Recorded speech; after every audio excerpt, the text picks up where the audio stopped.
पर जी आज की विचलित करने वाले और भौतिक इच्छाओं से भरे संसार में एक सामान्य व्यक्ति कैसे अटूट भक्ति विकसित कर सकता है और दैनिक जिम्मेदारियों के बीच प्रभु से कैसे जुड़ाव रख सकता यदि वो अपने कर्मों को भगवान को समर्पित करे और हर समय भगवान के स्मरण का अभ्यास करे तो ये दो ही बातों से सब काम बन जाएगा। अब इन दो बातों की पूर्ति के लिए कई बातें लग जाती हैं। हर समय भगवान का स्मरण उसी का होगा जिसका पवित्र आहार होगा।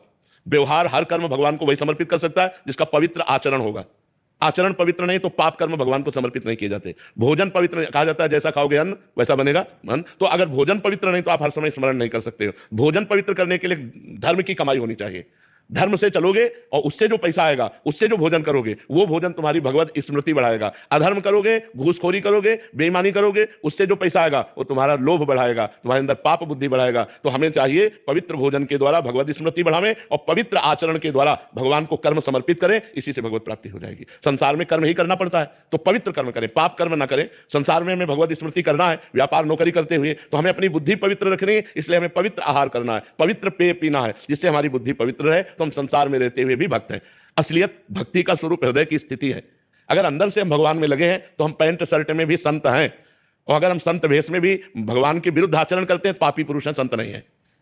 संत एक स्थिति होती है, संत एक अंदर की सद्गुण होते हैं। अगर वो नहीं तो बाहरी वेश तो फिर दंभ हो गया, ढकोसला हो गया, पाखंड हो गया।